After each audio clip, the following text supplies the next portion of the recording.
नमस्कार, मेरा नाम है हर्षवर्धन सिंह और आप देख रहे हैं एमएस टीवी, शो है रूबरू।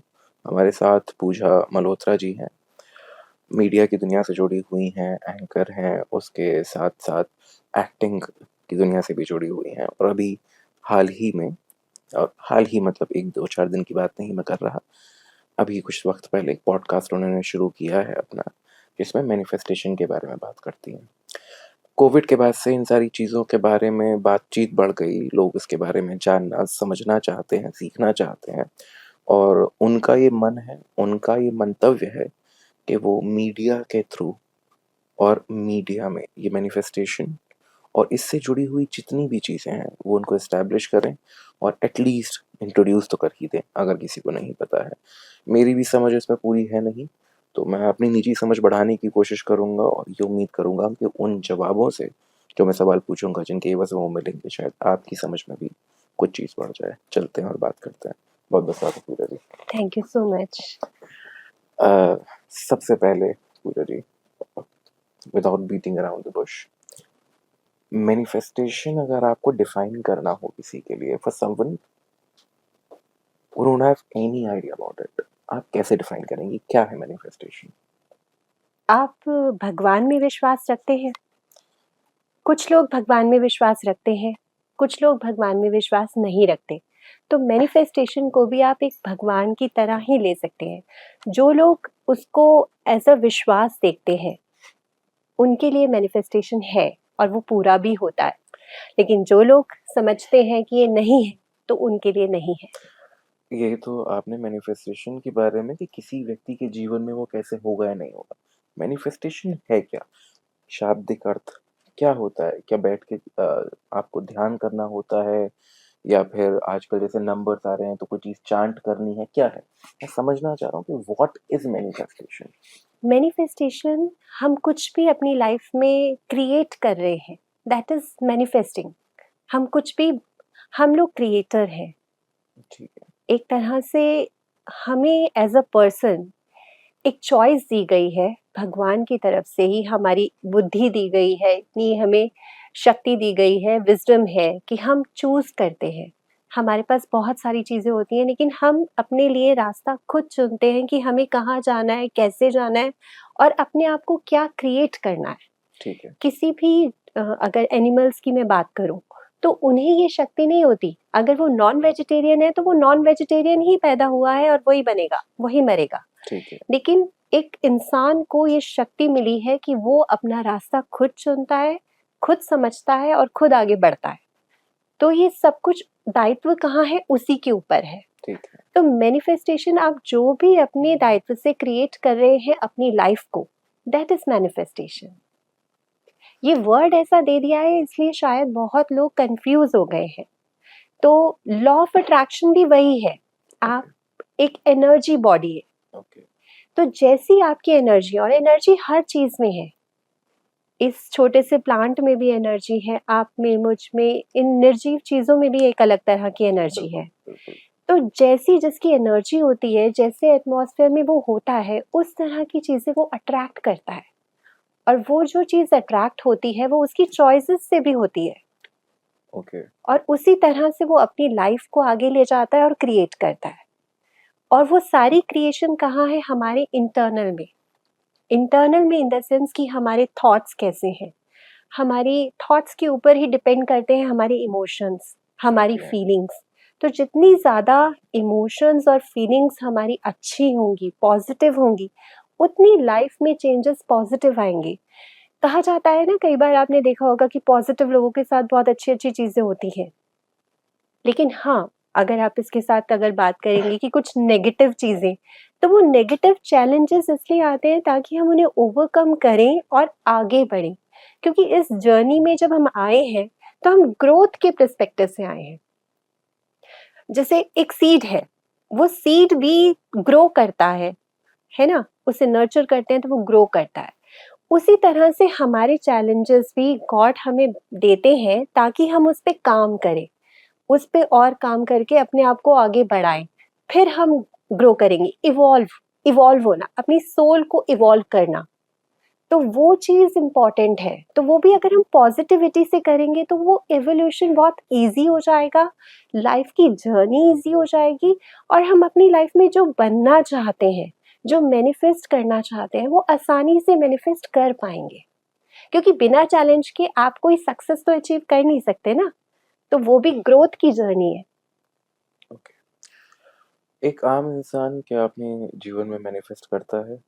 बिल्कुल, हर इंसान अपने जीवन में मैनिफेस्ट करता है, लेकिन ये डिपेंड करता है उसके थॉट्स, फीलिंग्स एंड इमोशंस की बेसिस पर। जी।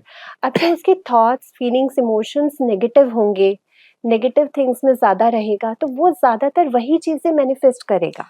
अब मुझे नेगेटिव की परिभाषा मुझे थोड़ी दीजिए, क्या नेगेटिव की नेगेटिव? परिभाषा ये है कि जैसे किसी भी चीज़ को ये देखना कि मेरे साथ ही क्यों हो रहा है। Questioning something. क्वेश्चनिंग भी नेगेटिवली, ब्लेम करना। ओके। मैं बुरा हूँ, मेरे साथ ऐसा ही होता है, मेरी लाइफ में कुछ अच्छा ही नहीं हो रहा है, तो वो नेगेटिव फीलिंग्स है।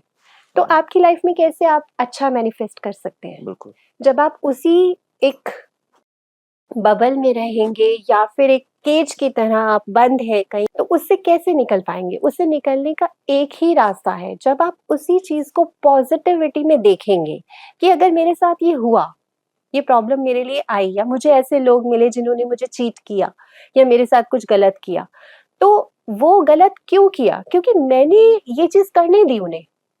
कहीं ना कहीं मेरी चीजें कमी थी, मेरे अंदर कमी थी, इस वजह से हुआ। जी। अब उस चीज को एज अ लेसन लेके जब वो उस पॉजिटिविटी से उसी सिचुएशन को देखेंगे, तो वो ग्रो करेंगे ना लाइफ में कि हाँ, अब मुझे समझ में आ गया है कि ये मेरे साथ हुआ है, अब नेक्स्ट टाइम मुझे इस तरीके से चलना है ऐसे लोगों के साथ। ओके। तो वो कॉन्शियस होके लेसन लेके जब वो नेक्स्ट लेवल अपना आगे बढ़ेंगे, तो अपनी लाइफ में आगे ग्रो कर पाएंगे। ओके। पूजा जी, आपने जो भी कहा लेसन लेके, समझ के, तो ये आम जिंदगी में भी ये चीज़ स्थापित होती है। बिल्कुल। इंसान गिरता है, समझता है, सीखता है, आगे बढ़ता है, इस तरीके से करता है। इस पूरे प्रोसेस में hmm. Of falling, standing up again and hmm. Then walking, इस पूरे प्रोसेस में मैनिफेस्टेशन कहाँ आता है और हेल्प या एज ए कैटलिस्ट इस पूरे एक क्रिएशन में कैसे कर सकता है?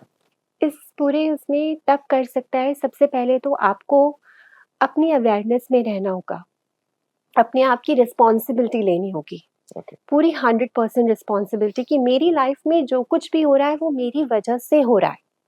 ये ओके। अवेयरनेस आना सबसे इम्पोर्टेंट है, क्योंकि हमें लगता है कि उसकी वजह से हुआ, उसकी वजह से हुआ, हम दूसरों पे ब्लेम गेम खेलते हैं। ओके। कभी भी ये नहीं सोचते कि ये चीज मेरी गलती की वजह से हुआ है। तो फर्स्ट एक्सेप्टेंस ही नहीं आती लोगों में, ओनरशिप लेनी होगी हमें। ओनरशिप लेनी होगी। बिल्कुल सही। सबसे पहले ओनरशिप लेनी होगी, रिस्पॉन्सिबिलिटी लेनी होगी 100% अपनी लाइफ की, कि जो Done. कुछ भी हुआ वो मेरी वजह से हुआ। ओके। अब मैं इसे कैसे चेंज कर सकता हूँ? तो उसके लिए आपको ऑब्जर्व करना होगा हर चीज को, अपनी लाइफ की छोटी छोटी चीजों को रिफ्लेक्ट करना होगा, ऑब्जर्व करना होगा कि ये मैंने किया और उसका रिजल्ट ऐसा आया। तो इट मीन्स अगर मुझे चेंज करना है, तो अगर मैं एक ही चीज हमेशा कर रहा हूँ तो चेंज नहीं हो सकता ना। रिपीटेटिव है, हाँ बिल्कुल। हाँ, तो अब मुझे चेंज करना है अपना पैटर्न। जब मैं अपना पैटर्न चेंज करूंगा तभी मेरी लाइफ में चेंज आएगा। राइट। तो वो पैटर्न मुझे क्या चेंज करना है? मुझे अपनी थॉट प्रोसेस चेंज करनी है। ओके। मुझे उस चीज को, जिस चीज को मैं इस तरह से देख रहा था, अब मुझे ऐसा नहीं देखना, अब मुझे इसका सेकंड पर्सपेक्टिव देखना है। तो जब आपका देखने का नजरिया, पर्सपेक्टिव चेंज होता है, तब आपकी लाइफ में चेंजेस आना स्टार्ट होते हैं। और उनको हम प्रोसेसेस के थ्रू, सेशंस के थ्रू, एनएलपी प्रोसेसेस के थ्रू करवाते हैं। NLP stands for neuro linguistic programming, okay. जो आपकी न्यूरॉन्स पे वर्क करता है। अब एक पैटर्न बना हुआ है हमारे न्यूरॉन्स में, हमारा ब्रश करने का पैटर्न फिक्स है। जी। अगर हमें किसी और तरीके से कुछ और करना है, तो उसके लिए एक न्यू पाथवे न्यूरॉन्स का बिल्ड करना होगा। जी। राइट। तो उसी तरह से हमारे माइंड में कुछ ऐसे इमोशंस स्टक हो जाते हैं, कुछ नेगेटिव इमोशंस स्टक हो जाते हैं, कुछ ट्रॉमा स्टक हो जाते हैं कि मेरे साथ तो होता ही नहीं है, मुझे हमेशा रिजेक्शन ही मिलता है। जब ऐसे ट्रॉमास हमारे माइंड में स्टक हो जाते हैं, तो उनको रिवायर करना जरूरी होता है। तो उस जगह पर हम ये एनएलपी प्रोसेस को यूज़ करते हैं और उनकी जो न्यू पाथवेज़ हैं वो बिल्ड करते हैं, कुछ प्रोसेस के थ्रू। जिससे क्या होता है कि माइंडसेट चेंज हो जाता है। जब माइंडसेट चेंज होता है तो एटीट्यूड चेंज होता है, अंडरस्टूड। देखने का नज़रिया, पर्सपेक्टिव सब चेंज होता है। तब एक्चुअल में चेंजेस आने लगते हैं क्योंकि इंसान को फिर अच्छा लगने लगता है। And it turns out to be a domino effect that leads to something good. Yes. Pooja ji, इस मैनिफेस्टेशन का एक और बहुत बड़ा पक्ष है, और वो ये है कि कई जगह रील्स में और उससे इतर भी इसको पैसे के साथ जोड़कर थोड़ा दिखाया गया है। It's been shown under the light that manifestation is a process जिसके तहत, जिसके थ्रू आप पैसा आ जाएगा, एक साथ आना शुरू हो जाएगा। क्या ऐसा है? और अगर नहीं है तो वास्तविकता क्या है? बिल्कुल ऐसा है, पैसे के साथ भी इसे जोड़ा जाता है और पैसे में भी चेंजेस आते हैं, 100% आते हैं। ओके। अब कैसे आते हैं उसका थोड़ा डीप प्रोसेस है। Deep process in the sense कि आप जैसे मैं अलग इंसान हूँ, आप अलग इंसान हैं, है ना? तो मेरे थॉट्स, मेरी फीलिंग्स पैसे को लेकर कुछ अलग होंगी। जी बिल्कुल। ठीक है, जब मैं किसी रिक्शा वाले को या किसी कैब को पैसे दे रही हूँ तो मेरी क्या इमोशंस जा रहे हैं? क्या मैं ये सोच रही हूँ कि यार मुझे पैसे देने पड़ रहे हैं? वो हो गया एक स्कैरसिटी माइंडसेट। तो माइंडसेट ही हमारा सब कुछ होता है। ओके। तो जहाँ हम अपने माइंड को चेंज करते हैं मनी के पॉइंट ऑफ व्यू से, हमारा यहाँ अर्थ प्लेन पे सबके साथ रिलेशनशिप है। तो वो रिलेशन हम बॉन्डिंग कैसी करते हैं, जैसे मनी एनर्जी है ना, तो अगर मनी एनर्जी के साथ हम अपना रिलेशनशिप बेटर कर लें, इन द सेंस कि हम अपने हर थॉट को चेंज कर लें, वही मैंने कहा था ना आपको, हमें हर थॉट को चेंज करना है। तो वो हम हर थॉट को चेंज करेंगे कि हम जब किसी को पैसे दे रहे हैं तो मैं पैसे दे पा रहा हूँ ना, ये पर्सपेक्टिव लेकर आओ। उसके साथ साथ आप ये पर्सपेक्टिव भी ले सकते हो कि आपके बिल्स आ रहे हैं तो आप बिल्स पे कर सकते हो ना, you have that much thing in yourself. तो आपके पास इतनी कंटेंटमेंट होनी चाहिए। जब आपकी इंटरनल एनर्जी जो कंटेंटमेंट वाली आ जाती है कि यस आई हैव मनी, उसके लिए हम क्या करवाते हैं, एफर्मेशंस करवाते हैं और बहुत सारे कोचेस ऐसी चीजें करवाते भी हैं, वो बिल्कुल राइट वे है। कोचेस इस तरह से एफर्मेशंस आपके अंदर डालते हैं जिस तरह से आप जो पर्सपेक्टिव है अपना मनी को लेकर वो चेंज करें इंटरनली। हमारा जो भी चेंज आता है ना वो इंटरनल करने पे आता है, एक्सटर्नली हम लोगों कुछ को नहीं लगता होता। है। तो वो इंटरनल वर्क्स जो है ना वो सारे कोचेस करवाते हैं, जिसकी वजह से मनी ग्राउंड पे भी, तो हमें स्पेसिफिकली मनी एरिया पे ही काम करना होगा, तो जाके वो चेंज, वो ट्रांसफॉर्मेशन आएगा आपके अंदर और फिर आपको पैसा आना भी शुरू हो जाएगा, क्योंकि कहीं ना कहीं हमारे ब्लॉक्स होते हैं। Understood. Ultimately this is about a person, एक इंसान के अंदर, उसके मन मस्तिष्क में कहीं कोई बात जिस तरह से है या उसका नज़रिया किस तरह से है, जब वो बदलेगा तो उसके आचार विचार व्यवहार सारी चीज़ें बदलेंगी और उसका फ़र्क दिनचर्या पे पड़ेगा और उससे अल्टीमेटली चीज़ें और भी। अच्छा पूजा जी, ये जिस मैनिफेस्टेशन की हम बात कर रहे हैं या फिर लॉ ऑफ अट्रैक्शन की जिसकी हम बात कर रहे हैं, बहुत सारे आज के समय में कोचेस हैं बाहर जो इनकी कोचिंग्स दे रहे हैं। अब हर किसी का अपना अपना कोई एक यूएसपी होता है, बट है क्या, कोविड के बाद जब ये चीज़ें एक साथ बूम करी, अब लोगों को इन चीज़ों के बारे में अगर पता नहीं था तो बहुत सुनने के लिए मिल रहा था।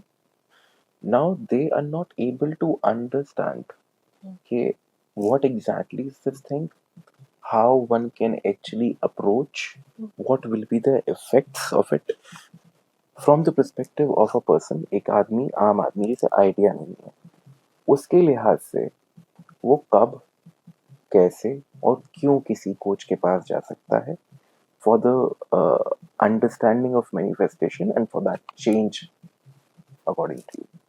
मेरे हिसाब से हर इंसान अपनी लाइफ में किसी ना किसी प्रॉब्लम से, किसी न किसी चीज जूझ में रहा है। स्टक है, कहीं ना कहीं जूझ ही रहा है। तो अगर लाइफ को सिंपल करना है, अगर लाइफ को अच्छे से जीना है, तो क्यों हम ये सोच के बैठे हैं कि कोच के पास सिर्फ साइकेट्रिस्ट टाइप ही लोग जाते हैं जो पागल होते हैं, या फिर कोच के पास जाना तो बेकार है, मतलब एक एक स्टिग्मा टाइप बन चुका है ना? तो वो चीज़ नहीं होनी चाहिए। मुझे लगता है कोचेस की ज़रूरत ना आने वाले टाइम में सबको होनी चाहिए। और मेरे भी कोच हैं, ऐसा नहीं है कि मैं बिना कोच के हूँ, मैं भी कोच रखती हूँ।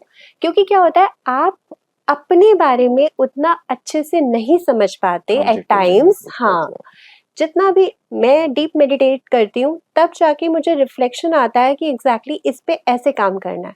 लेकिन जब आप किसी से डिस्कस करते हैं, पहले तो क्या होता था, हम ऐसी फैमिलीज में रहते थे जहाँ पर बड़े लोग होते थे हमारे साथ, तो वो हमें एडवाइस कर देते थे, कुछ चीज़ें ऐसी होती थी जो हम समझ पाते थे। लेकिन आज के टाइम पे आपके पास कोई ऐसा इंसान ही नहीं है जिससे आप डिस्कस कर सकें अपनी क्लोजली थिंग्स, क्योंकि वही इंसान फिर आपका मजाक भी उड़ाता है, वही इंसान आपका इस बात को लेकर टेक ऑन लेता है। तो इसलिए बेटर है कि आपके पास एक ऐसे इंसान तो एटलीस्ट होना चाहिए जिससे आप दिल खोलकर अपनी बात कह सकें, कर सकें, है ना? और वो आपको जज नहीं करेगा। जो आपको जज ना करे। हाँ, और हमारी कोचिंग में ये भी है कि हम बहुत कॉन्फिडेंशियल रखते हैं।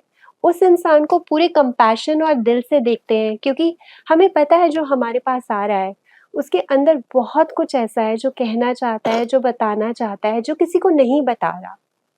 कई राइट। बार तो मेरे साथ ऐसे लोग आते हैं जो सिर्फ स्पेस चाहते हैं, कि हम बोलना चाहते हैं, हमारे पास कोई नहीं है जो सुने। गाइडेंस के लिए। हाँ, तो इसलिए कोचेस का होना और उन्हें लेना, उनके साथ रहना बहुत अच्छा है।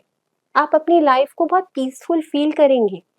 मैनिफेस्टेशन की जर्नी में तो कोच होना बहुत ही इम्पोर्टेंट है, क्योंकि क्या होता है कि आप 24 आवर्स में आपकी फ्रीक्वेंसी को वॉच करते हैं, इन द सेंस कि आप किस नोट पे रहते हैं, आप क्या सोचते हैं।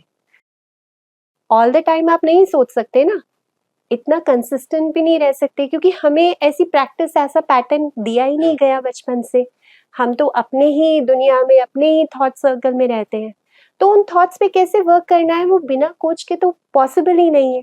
जब आप कनेक्ट करेंगे और विद कमिटमेंट काम करेंगे तो 100% रिजल्ट आएगा।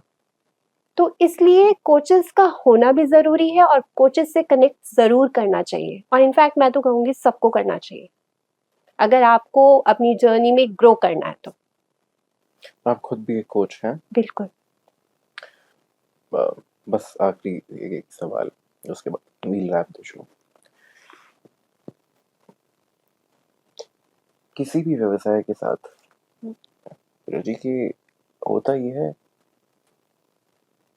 अगर 5 लोग हैं जो कि सही काम कर रहे हैं, अच्छे से चीज़ों को बता रहे हैं, कर रहे हैं, तो कहीं 2 लोग ऐसे भी हैं जो शायद उसके, I won't say it in a very negative tone और इन हाँ, अ मैं नेगेटिव समझ शेड, गई आपकी बात। हाँ। बट जो शायद केवल उसके मॉनेटरी एस्पेक्ट की तरफ देख रहे हाँ, हैं, बिल्कुल। है ना? हर जगह हर तरह के लोग होते हैं, और इस इंडस्ट्री में नहीं, हर इंडस्ट्री में है वो तो। मैंने यही लेकिन बोला। आपको ये देखना होगा कि आपको कहाँ पर रेजोनेंस फील होता है, कहाँ पर आप रिलेट करते हैं, किसकी बात आपको अच्छी लगती है, किसकी बात से आपको लगता है कि हाँ, इसके साथ अगर मैं कनेक्ट करूँगा तो मेरे अंदर बदलाव आ सकता है। ये बात समझनी बहुत ज़रूरी है, क्योंकि भगवान भी तो बहुत सारे हैं ना, हम किसी को पूजते हैं, हम किसी को पूजते हैं, है ना?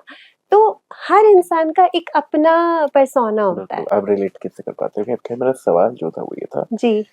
कि जब एक एस्पेक्ट ये वाला भी है, कौन से वो 2 या 3 ऐसे सवाल हो सकते हैं किसी भी व्यक्ति के लिए कि जब वो किसी कोच के पास जाए, तो शुरुआत में ही वो 3 सवाल रखे और उसे समझ में आ जाए कि इनसे कोचिंग ले पाऊँगा या नहीं ले पाऊँगा, या फिर मेरी इनकी ट्यूनिंग बैठेगी या नहीं बैठेगी? क्योंकि जैसा एक चीज़ आपने कही कि उनकी बात आपको अच्छी लग रही है या नहीं लग रही है, आपको अच्छा फ़ील हो रहा है। तो देखिए ये इतना टैक्ट तो आजकल लोगों के पास है कि वो आपको बातें अच्छी महसूस करवा देते हैं।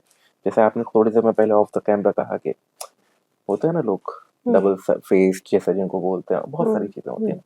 What could be that first, second, third और लाइक could be anything हुँ। that one can ask just to understand कि काम हो पाएगा, चल पाएगा या नहीं। एक चीज़ हुँ, हर इंसान ऑब्ज़र्व करता है, डन, दैट इज़ बिल्कुल, एनर्जी। ओके, आपको पता लग जाता है कि आप सच बोल रहे हो कि झूठ बोल रहे हो। कहीं न कहीं, ओके।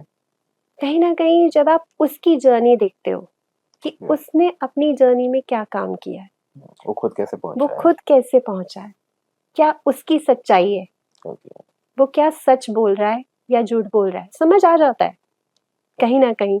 इतने हम लोग हैं कहीं न कहीं, क्योंकि एनर्जी पर्सन है ना, जैसे इंट्यूटिव मेरी एनर्जी होगी आप समझ जाओगे कि ये झूठ बोल रही है। इंट्यूटिव होता है ना, इंट्यूशंस हमारी जो है। तो अगर कोई इंसान सच्चा है ना और दिल से कर रहा है, तो वो भी आपको समझ आ जाएगा। डन। सो इसके लिए कोई सेट पैटर्न नहीं हो सकता, इट्स ऐसा जस्ट सेट अबाउट पैटर्न तो बिल्कुल नहीं हो सकता। कई लोग हम पर भी शक करते हैं, ऐसा नहीं है कि नहीं करते, पर ठीक है, मुझे लगता है कि अच्छी ये चीज़ है। अपने अपनी समझ है, अपना-अपना वो है, और उसका जब टाइम आएगा, जब उसको करना होगा तो वो अपने आप कर लेगा। तो मैं कभी किसी को फोर्स नहीं करती। मैं बिल्कुल अपने साथ फ्लॉलेसली चलती हूँ। जो मेरे लिए होगा वो मेरे पास अपने आप आ जाएगा, क्योंकि वो यूनिवर्स ने मुझे देना ही है। तो इस फिलॉसफी पे ही मैनिफेस्टेशन वर्क करता है। और उसी तरह से आपको ना लाइफ में एक फ्लो की तरह चलना है। जहां पर भी आप रेजिस्टेंस क्रिएट कर गए ना, मैनिफेस्टेशन नहीं होगा। हुँ, और रेजिस्टेंस क्रिएट करता है हमारा माइंड। लॉजिकल है बहुत ज्यादा, इसीलिए सोचता है ये ठीक है कि गलत है। और दूसरा कुछ लोगों का लॉजिकल पार्ट जो है ब्रेन का, मतलब I am not talking very biologically और वेरी साइकोलॉजिकली, सुपरफिशियली बात कर रहा हूँ, वो एक्टिव भी ज़्यादा होता है और ज़्यादा हाँ, लॉजिकल होते हैं instead of being emotional, things नहीं लाइक देखो, दैट। दोनों ही गलत नहीं है। मैं ये नहीं कहूंगी कि लॉजिक माइंड इज गलत का कोई रॉन्ग। कोई वो है ही नहीं, हाँ, इट्स अबाउट कि किसका कौन सा पार्ट स्ट्रांग हाँ, है ना। बिल्कुल किसी का बिल्कुल। लॉजिकल स्ट्रांग है तो वो सब चीज़ों को हिट एंड ट्रायल मेथड और परम्यूटेशन हाँ, कॉम्बिनेशंस के लिए आज से देखेगा। लास्ट में अगर उसे लग रहा है कि हाँ and product is this, let's go with this, बाकी हाँ। वो भी चलिए। सही है, वो भी सही है। सब सही है, गलत ही क्या है। बिल्कुल। जैसा भी आपने कहा कि कुछ लोग आप पर भी शक करते हैं, संशय करते हैं, हम्म, बहुत अच्छी बात है, बिल्कुल। करना चाहिए, क्योंकि शायद हो सकता है कि अगर आज वो व्यक्ति अपने शक को परे रख के आपके पास आ गया कोचिंग के लिए, तो वो फ़र्क जो वो जीवन में चाहता है शायद ना आ पाए, हम्म, और नहीं आएगा तो उससे मोडालिटी जो है वो और फिर आप दोनों का नाम और काम खराब होता है। इससे बेहतर है कि कहीं ऐसी जगह जाए जहाँ वो हम्म, रिलेटेड फील करे, और उसके हम्म, बाद वो फ़र्क उसके जीवन में आए, तो शायद मोडालिटी और इंसान हम्म। दोनों का नाम और काम थोड़ा सही होगा। बिल्कुल बिल्कुल। फर्क लाने के लिए आपको काम तो करना ही एट द पड़ेगा। एंड ऑफ द डे, और वो हाँ, अंदर से ही आता है, वो बिल्कुल। अंदर से ही आता है। चाहे आप बुक्स को पढ़ के कर लो, चाहे कोचेस के साथ जुड़ के कर लो, चाहे आप मेडिटेट करके खुद पे काम कर लो, बट वो थोड़ा स्लो हो जाता है। कोच के साथ ये होता है कि हमें सब पता है, तो हम उस अकॉर्डिंग आपके साथ प्रोसेस करा के करवा देते हैं। तो ये थोड़ा डिफरेंस रहता है। फ़र्क अपना अगर आप लाना चाहते हो, तो वो आ सकता है, पर आपको मेहनत खुद पे करनी पड़ेगी बस। घर बैठ के नहीं आएगा। बहुत अच्छा, बहुत-बहुत शुक्रिया पूजा जी, आपने वक़्त दिया, बातें की, और किसी भी एक विधा के जो 2 पक्ष होते हैं, एक पक्ष वो जो हमें बड़ा पसंद होता है और दूसरा वो जो कि शायद थोड़ा-सा स्याह होता है और इतना इतना साफ नहीं दिखाई देता, उसके बारे में भी बात की। बहुत-बहुत धन्यवाद आपका उसके लिए, और उम्मीद करता हूँ कि मैनिफेस्टेशन और ये जितनी भी मोडालिटीज़ हैं, अगर लोगों के जीवन में बदलाव आ रहा है, ला रही है, तो लोगों तक पहुँचे और जीवन में बदलाव आए। बहुत-बहुत शुक्रिया आपका। बहुत-बहुत शुक्रिया। Thank you so much. धन्यवाद। तो ये थी पूजा जी, और जैसा कि मैंने शुरुआत में कहा था, मैनिफेस्टेशन और इससे जुड़ी हुई जितनी भी मेरी समझ थी, एक आम आदमी के तौर पर मैं जब किसी चीज़ को देख रहा हूँ, समझ रहा हूँ, तो उसमें क्या सवाल हैं जो मेरे ज़हन में उठते हैं, मेरे सामने आके खड़े होते हैं। मैंने कोशिश की उनके जवाब ढूँढने की, मगर अपने जीवन में जो कुछ सवाल हैं, उनके जवाब आपको खुद ढूँढने पड़ेंगे। हो सकता है कि कोई व्यक्ति मदद कर दे, और वो जो व्यक्ति मदद कर रहा है, वही शायद कोच है। अब वो सर्टिफ़ाइड हो या ना हो, वो एक अलग चीज़ है। मोडालिटीज़ के हिसाब से चीज़ें बदल जाती हैं, तो जाइए और किसी एक इंसान से कम बात करना शुरू कीजिए। हो सकता है कि आज आपकी जो दिक्कत आपको बहुत बड़ी लग रही है, वो उतनी बड़ी ना हो, और अगर हो भी तो टुकड़ों में तोड़कर उसे आसान किया जा सके। इसी के साथ मैं अब विदा लेता हूँ, और एक वादा ये भी कि दोबारा मिलूँगा आपसे किसी दूसरी शख्सियत के साथ। तब तक अपना ख़्याल रखें, आस-पास सफाई रखें, सबके साथ प्रेम सद्भावना से रहें, और अपनी ब्रांडिंग बहुत ज़रूरी है, तो देखते रहें एमएस टीवी।